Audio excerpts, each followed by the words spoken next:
World's biggest astrology community in Tamil. Online Astro TV, வாழ்வின் வெளிச்சம். Online astro டிவியை கண்டு மகிழுங்கள். ஆன்லைன் அஸ்ட்ரோ டிவி நேயர்கள் மற்றும் சஸ்திக் சாஸ்திரா ஜோதிட ஆராய்ச்சி பயிற்சி மையத்தின் மாணவர்கள் அனைவருக்கும் உங்கள் ஆசான் வல்லரசு தினேஷ் ராஜாவுடைய அன்பான வணக்கங்கள். நம்ம பார்த்திங்கன்னா ஒவ்வொரு மாதமும் 3வது சனிக்கிழமை என்று பிரதி மாதம் 3வது சனிக்கிழமை நாம் வந்து ₹500 கட்டணத்தில் விடிஆர் ஜாதக ஆராய்ச்சி வகுப்பு நடத்திட்டுருக்கோம். ஸோ இந்த விடிஆர் ஜாதக ஆராய்ச்சி வகுப்பில் வந்து கிட்டத்தட்ட கடந்த ஒரு 2 வருடங்களுக்கு மேலாக நிறைய தலைப்புகள் எடுத்துக்கொண்டு அந்த தலைப்பை பற்றிய சூட்சமமான அனுபவ விதிகளை உங்களுக்கு சொல்லிக் கொடுத்து அதில் ஒரு 50க்கும் மேற்பட்ட ஜாதகங்களை ஆராய்ச்சி பண்ணிகிட்ருக்கோம். இது வந்து ஒரு ஆராய்ச்சி வகுப்பு. இந்த வகுப்பில் இந்த மாதம் டிசம்பர் மாதம் 21ஆம் நடக்கக்கூடிய வகுப்பில் நாம் எடுத்துக்கொண்ட தலைப்பு பார்த்திங்கன்னா முடக்கு தோஷம் விளைவுகளும் பரிகாரங்களும். இப்போ கடந்த ஒரு 5 வருடமாக ஜோதிடத்தில் இந்த முடக்கு தோஷத்தை பற்றி நம்ம பார்த்து நிறைய விஷயங்களை சொல்லிக்கிட்டு இருக்கோம். இப்போ இது தமிழ்நாடு லெவலில் பார்த்திங்கன்னா ஒரு குறிப்பிட்ட ஜோதிடர்கள் தான் இந்த முடக்கு தோஷத்தை கையாண்டுட்டு இருக்காங்க. இது ஒரு மிகப்பெரிய தோஷம். எல்லாரோட வாழ்க்கையிலையும் ஒரு பாதிப்பு இருக்குது அப்படின்னா நீங்கள் எவ்வளவோ ஒரு பாதிப்புகளை சொல்கிறீங்கனாலும் அந்த எல்லா பாதிப்புகளுக்கும் இந்த முடக்கு தோஷம் ஒன்று தான் காரணமாக இருக்கும். அப்போ இந்த முடக்கு தோஷத்தை நீங்கள் கிளியர் பண்ணாலே உங்கள் ஜாதகத்தில் இருக்கக்கூடிய 80% ஆஃப் ப்ராப்ளத்தை சால்வ் பண்ணிடலாம். அந்த மாதிரியான ஒரு மிக கடுமையான விளைவுகளை உண்டு பண்ணக்கூடியது அந்த முடக்கு தோஷம். இது எதனால் வருதுன்னா முன்ஜென்ம கர்மாவால் வரக்கூடிய விஷயம். நீங்கள் முன்ஜென்மத்தில் செய்யக்கூடிய மிக மோசமான பஞ்சமகா பாவங்கள்னு சொல்லக்கூடிய அடுத்தவங்க சொத்தை அபகரிக்கிறது, சிவ சொத்தை நீங்கள் அபகரிச்சுக்கிறது, இந்த மாதிரி அடுத்தவங்க பொருளை அபகரிக்கிறது, திருடுறது, கொலை பண்ணுறது, கற்பழிக்கிறது, இந்த மாதிரி மிக மோசமான ஒரு பாவம் செய்கிறதுனால இந்த முடக்கு தோஷம் வருது. அப்போ இந்த முடக்கு தோஷம் வந்து எல்லாருடைய ஜாதகத்துலேயும் ஏதாவது ஒரு வகையில் இம்பேக்ட் ஆகிருக்கும். ஏன்னா நாம் தப்பு பண்ணலைன்னா கூட நம்ம தாத்தா தப்பு பண்ணியிருக்கலாம், நம்ம அப்பா அம்மா தப்பு பண்ணியிருக்கலாம், நம்முடைய முன்னோர்கள் தப்பு பண்ணியிருக்காங்க. அப்படி வழி வழியாக எல்லாருடைய ஜாதகத்துலேயும் இந்த முடக்கு தோஷம் அப்படிங்கிறது ப்ரெசன்ஸ் ஆகுது. அப்போ இந்த முடக்கு தோஷத்தை எப்படி கண்டுபிடிக்கிறதுனா, இந்த தோஷத்தை செய்வது யார்? ஆன்மா. அந்த ஆன்மா ஒரு உடலையும் உயிரையும் மாற்றிக்கிட்டே இருந்தாலும் ஒவ்வொரு ஜென்மத்திலையும் அந்த ஆன்மாங்கிறது ஒன்று தான். அது உடலையும் உயிரை மட்டும்தான் மாற்றிக்கிட்டே இருக்கும், ஒவ்வொரு வெவ்வேறு பேரில் பிறப்பெடுத்துக்கிட்டே இருக்கும். அப்போ அந்த ஆன்மாவை குறிக்கக்கூடிய சூரியனை பேஸ் பண்ணி தான் இந்த முடக்கு தோஷத்தை கண்டுபிடிக்கணும். ஸோ சூரியன் நின்ற நட்சத்திரம், சூரியன் நின்ற நட்சத்திரத்துக்கு முடக்கு நட்சத்திரம் அப்படின்னு ஒன்று வருது. அதை பேஸ் பண்ணி இதை நம்ம கண்டுபிடிக்கலாம். அப்போ சூரியன் நின்ற நட்சத்திரம் உங்கள் ஜாதகத்தில் ஃபார் எக்ஸாம்பிள் இப்போ வந்து அஸ்வினியில் உங்களுக்கு சூரியன் நிற்கிது அப்படின்னா உங்களுக்கு முடக்கு நட்சத்திரம் வந்து பூரம். இப்படி ஒவ்வொரு நட்சத்திரத்துக்கும் 27 நட்சத்திரத்துக்கும் எந்த நட்சத்திரத்தில் சூரியன் நின்னா முடக்கு நட்சத்திரம் என்னங்கிறது நம்ம சொல்லலாம். இப்போ யாருக்காவது சூரியன் வந்து விசாகத்தில் நிற்கிது அப்படின்னா உங்களுக்கு முடக்கு நட்சத்திரம் அவிட்டம். சரிங்களா? இப்படி நம்ம இந்த கான்செப்டை வந்து அழகாக எடுத்துக்கிட்டே போகலாம். சூரியன் எந்த நட்சத்திரத்தில் நிற்குதோ அதுக்கு முடக்கு நட்சத்திரம் இருக்குது. அது எப்படி சார் இது முடக்கு நட்சத்திரம் கொடுத்தாங்கிறத கிளாஸில் நான் எக்ஸ்பிளைன் பண்ணுவேன். அப்போ இதன் மூலிமா என்ன ஆகும் அப்படின்னா இந்த கான்செப்டில் நம்ம முடக்கு நட்சத்திரம் நம்ம லைஃப்பில் என்னவா வருது, அதனால் முடக்கு ராசி எது, முடக்கு பாவம் எது, முடக்கு கிரகம் எதுன்னு 4 விஷயங்களை இதில் நம்ம எடுக்கலாம். இந்த முடக்கு தோஷத்தில் முதல்ல முடக்கு நட்சத்திரம். இப்போ ஒருத்தங்களுக்கு முடக்கு நட்சத்திரம் வந்து பூரம் அப்படின்னா அப்போ முடக்கு ராசி என்ன வரும்? பூர நட்சத்திரம் எங்கே விழுகுது? சிம்மத்தில் விழுகுது. அப்போ முடக்கு ராசி வந்து சிம்மமாக வரும். அதுக்கப்புறம் முடக்கு பாவம்,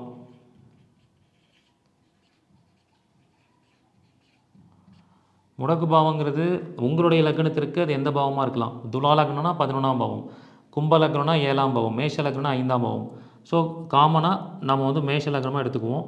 அப்போ சிம்மம் முடக்கானா முடக்கு பாவம் 5ஆம் பாவமாக வருது. ஸோ அதுக்கப்புறம் முடக்கு கிரகம்,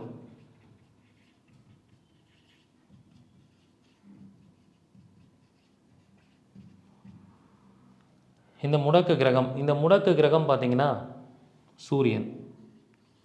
அப்போ ஒரு ஜாதகத்தில் முடக்கு மூலிமா இவ்வளோ இன்ஃபர்மேஷன்ஸை நம்ம எடுக்க போகிறோம். முடக்கு நட்சத்திரம் எது, முடக்கு ராசி எது, முடக்கு பாவம் எது, முடக்கு கிரகம் எது, இவ்வளோ இன்ஃபர்மேஷன்ஸ் எடுக்கிறோம். இதில் என்னெல்லாம் வந்திருக்கோ அதெல்லாம் உங்கள் ஜாதகத்தில் பாதிக்கப்பட்டிருக்குன்னு அர்த்தம். அதன் மூலிமா பிரச்சனையாகும். இப்போ யாருக்கெல்லாம் முடக்கு நட்சத்திரம் பூரமாக வருதோ அவங்க சினிமா இண்டஸ்ட்ரிக்கு போனீங்கன்னா மிகப்பெரிய தோல்வியை சந்திப்பீங்க. ஏன்னா அந்த நட்சத்திர காரகத்துவம் என்னவோ அந்த காரகத்துவத்தின் வழியாக மிகப்பெரிய அடி விழுவும். யாருக்கெல்லாம் முடக்கு ராசி சிம்மமாக வருதோ அவங்களுக்கு நிச்சயமாக குழந்தை பாக்கியத்தில் பிரச்சனை இருக்கும். அரசியலில் போனால் மிகப்பெரிய ஏமாற்றத்தை சந்திப்பாங்க. அரசியலில் போய் என் சொத்தெல்லாம் விட்டுட்டேன் சார்னு சொல்லுவாங்க. அவங்களுக்கெல்லாம் முடக்கு ராசி சிம்மமாக இருக்கும். சினிமாவில் போய் என் சொத்தெல்லாம் அழிஞ்சிச்சுன்னு சொல்லுவாங்க. அவங்களுக்கெல்லாம் முடக்கு ராசி சிம்மமாக இருக்கும். இப்படி அந்த ராசி காரகத்துவத்தை வைத்து நம்ம பலன் எடுக்க முடியும். ஒரு அரசாங்க அதிகாரியால் ஏமாற்றப்பட்டேன், ஒரு கவர்மெண்ட் வேலை கிடைக்கும்னு சொல்லி ஒருத்தங்கள்ட்ட பணம் கொடுத்து ஏமாந்துட்டேன் அப்படிங்கிறவங்களுக்கெல்லாம் இந்த சிம்ம ராசி முடக்காக இருக்கும்.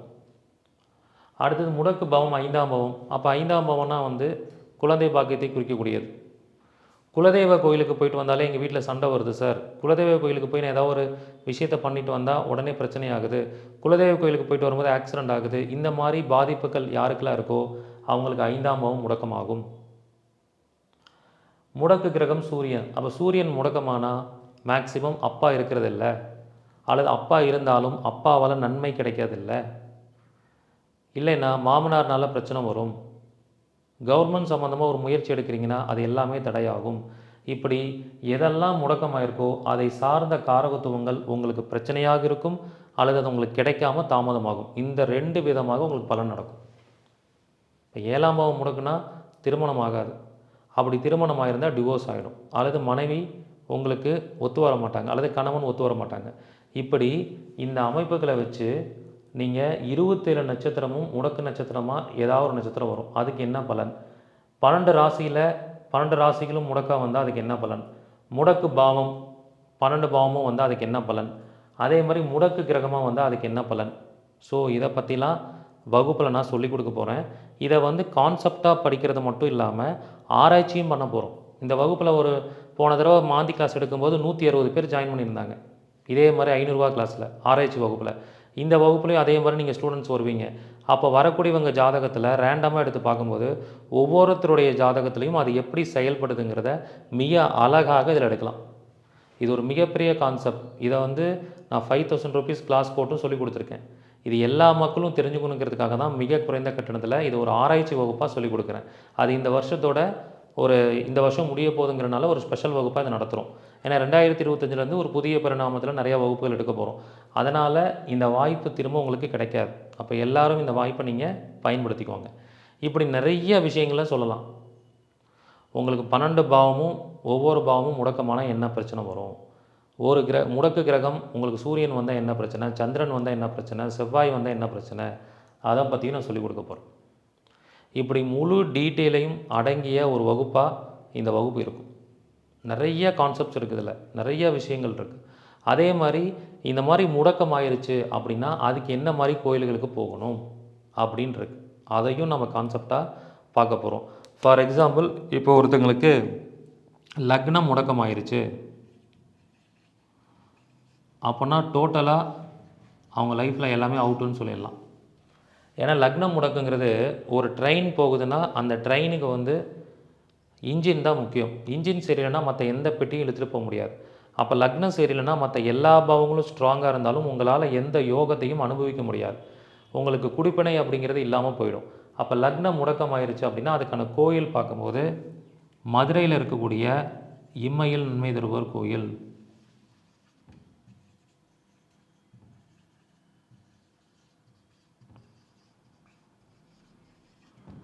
இந்த மாதிரி 12 பாவத்துக்கும் கோயில் இருக்குங்க.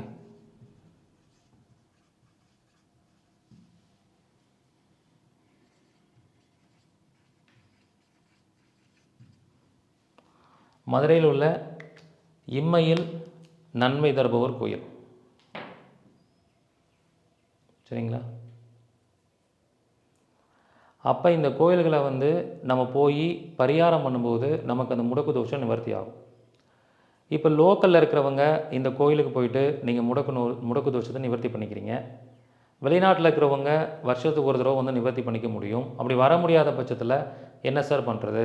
அதுக்கு வாழ்வியல் பரிகாரங்கள் இருக்குது, நிறையா வாழ்வியல் பரிகாரங்கள் இருக்குது.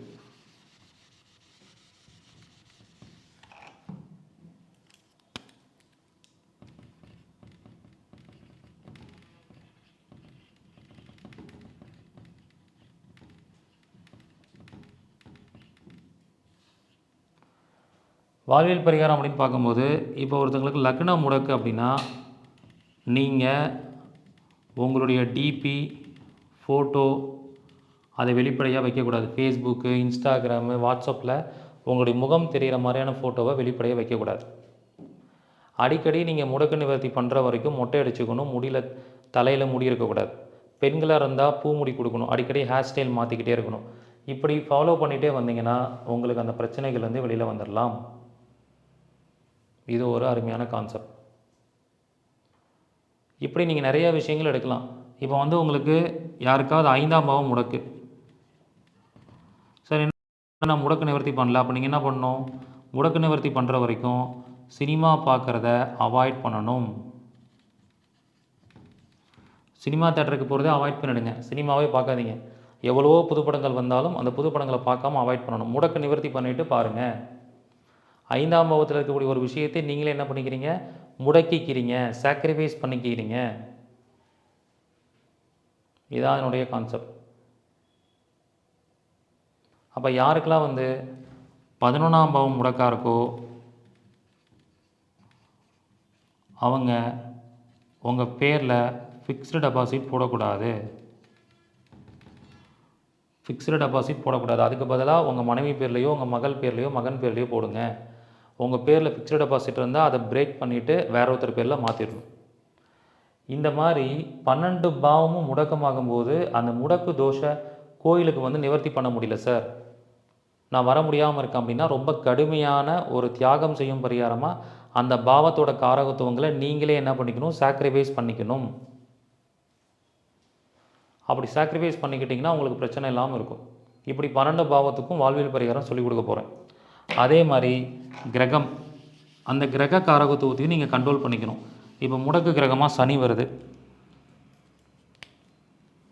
முடக்கு கிரகமாக உங்களுக்கு சனி வருது. அப்போ உங்கள் பேரில் பிஸ்னஸ் இருந்தால் அந்த பிஸ்னஸை க்ளோஸ் பண்ணி வேற ஒருத்தர் பேரில் மாற்றிடுங்க. சனி முடக்கு கிரகமாக வருவாங்க, உங்கள் பேரில் பிஸ்னஸ் பண்ணக்கூடாது. பண்ணிங்கன்னா பிஸ்னஸ் வந்து பிரச்சனை ஆகிடும். அதே மாதிரி குரு முடக்கு கிரகமாக வந்தால் நகை போட்டுக்காதீங்க.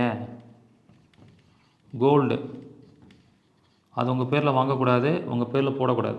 நீங்கள் போட்டக்கூடாது, நகையெல்லாம் கழட்டி வச்சுருங்க. இதெல்லாம் எப்போ நீங்கள் பயன்படுத்திக்கலாம்னா திருப்பி முடக்கு கோயிலுக்கு போய் நிவர்த்தி பண்ணதுக்கப்புறம் பயன்படுத்திக்கலாம். நிறைய பேர் இங்கே உள்ளூரில் இருக்கிறவங்களுக்கு முடக்கு கோயில் போக முடியாமல் கஷ்டப்படுவீங்க. அதே வெளிநாட்டில் இருக்கிறவங்க முடக்கு கோயிலுக்கு போகாமல் கஷ்டப்படுவீங்க. அவங்க இங்கே தான் வந்து பண்ணுற சூழல் வரும். அப்படி பண்ண முடியாத பட்சத்தில் என்ன பண்ணிக்கணும்னா இந்த வாழ்வியல் பரிகாரங்களை நீங்கள் பயன்படுத்தி கொள்ளலாம். புரியுதுங்களா? அதே மாதிரி இந்த உறவுகள்கிட்டருந்து பிரிஞ்சிருக்கலாம். இப்போ வந்து சந்திரன் ஒருத்தங்களுக்கு முடக்கா இருக்குன்னா நீங்கள் என்ன பண்ணணும்? அந்த உறவு என்ன? அம்மா. அம்மாக்கிட்டேருந்து பிரிஞ்சிருக்குது, அம்மா கூட இல்லாமல் தனி கொடுத்தனும் போயிடணும். அந்த உறவுகள்கிட்டருந்து நீங்கள் பிரிஞ்சு இருக்கலாம். இப்படி நீங்களாகவே அந்த உறவுகள்கிட்டருந்து பிரிஞ்சிருக்கிறது, அந்த உயிரற்ற காரகத்துவத்தை தியாகம் செஞ்சுக்கிறது, இப்படி பண்ணிக்கிறது மூலிமா முடக்குக்கு வாழ்வியல் பரிகாரம் எடுக்கலாம். முடக்குங்கிறது ஒரு இம்பார்ட்டன்ட் கான்செப்ட். அது யாருடைய ஜாதகமாக இருந்தாலும் அவங்க ஜாதகத்தில் முடக்கு தோஷங்கிறது கம்பல்சரி இருக்கும். அந்த முடக்கு தோஷத்தை எப்படி கண்டுபிடிக்கிறது, அது என்ன மாதிரியான விளைவுகளை உண்டு பண்ணுங்கிறத நான் ஸ்டூடெண்ட்டாக ஜாயின் பண்ணுறவங்களுடைய ஜாதகத்தை ரேண்டமாக ஒவ்வொருத்தர் பேரை ரேண்டமாக கூப்பிடுவேன். அவங்க ஜாதகத்தை போட்டு அவங்களுக்கு முடக்குனால இந்த பிரச்சனை வரும்னு சொல்லுவேன். அது 200% கரெக்டாக இருக்கும். இந்த ஆராய்ச்சி வகுப்புடைய நோக்கமே ஒரு ஜோதிட விதையை எடுத்து அந்த விதிக்கான துல்லியமான விஷயங்களை பயன்படுத்தி அதை அப்ளை பண்ணி பார்க்கும்போது அது 100% கரெக்டாக இருக்கும். அதை தான் நம்ம இந்த கான்செப்டில் முடக்கு தோஷம் அப்படிங்கிற விஷயத்தில் நம்ம கொடுக்குறோம். புரியுதுங்களா? அப்போ கிளியர் கட்டாக இதை நீங்கள் படிச்சிட்டிங்கனாலே உங்களுக்கு அதனால் என்ன விளைவுகள் வரும்னு ஈஸியாக தெரிஞ்சுக்கலாம். இப்போ எங்கிட்ட ஜாதகம் பார்க்க வரவங்களுக்கும் நான் முடக்கு தோஷம் பார்த்து அதுக்கு பரிகாரம் கொடுப்பேன். அதில் எந்த நட்சத்திரத்தில் போகணும், எந்த மாதத்தில் போகணும்னு சூட்சமமான டைமிங்ஸ் இருக்குது. அதெல்லாம் நீங்கள் தெரிஞ்சுக்கலாம். அதுக்காக தான் நீங்கள் எல்லோரும் தெரிஞ்சு கொடுக்கறதுக்காக இந்த வகுப்பை வந்து நான் கண்டக்ட் பண்ணியிருக்கேன். அதுவும் எல்லாரும் பயன்படணும் அப்படிங்கிறதுக்காக மிக குறைந்த கட்டணத்தில் 500 ருபீஸ் சார்ஜ் பண்ணுறோம் இந்த கிளாஸில். ஸோ அதனால் இந்த வகுப்பை யாருமே அவாய்ட் பண்ணாமல் கற்றுக்கிறதுனால உங்கள் வாழ்க்கையில் இருக்கக்கூடிய ஒரு மிகப்பெரிய பிளாக்கை இந்த வகுப்பின் மூலிமா கிளியர் பண்ண முடியும். ஸோ யாருக்கெல்லாம் விருப்பம் இருக்கோ அவங்க எல்லாமே வந்து இந்த வகுப்பில் நீங்கள் கலந்துக்கிட்டு உங்களை அழகாக வந்து உங்கள் பிரச்சனையிலேருந்து இங்கே வெளியில் வர முடியும். அதை வெளியில் வரதுக்கு என்ன பண்ணணும், என்ன செய்யணுங்கிறதெல்லாம் உங்களுக்கு அந்த கிளாஸில் டீட்டெயிலாக சொல்லிக் கொடுக்க போகிறேன். இது ஒரு 3 மணி நேரம் வகுப்பாக நடக்கும். ஸோ அருமையாக இந்த வாய்ப்பை நீங்கள் எல்லாருமே பயன்படுத்திக்கலாம். சரிங்களா? உங்கள் எல்லாரையும் இந்த விடிஆர் ஜாதக ஆராய்ச்சி வகுப்பு, இது 28வது வகுப்பு. இந்த வகுப்பில் முடக்கு தோஷ விளைவுகளும் பரிகாரங்களும் தலைப்பில் எடுக்க போகிறோம். யாருக்கெல்லாம் வாய்ப்பு இருக்கோ, விருப்பப்படுறீங்களோ இந்த வகுப்பில் கலந்துக்கோங்க. உங்கள் எல்லாரையும் அந்த வகுப்பில் நான் சந்திக்கிறேன். நன்றி, வணக்கம், வாழ்க வளமுடன்.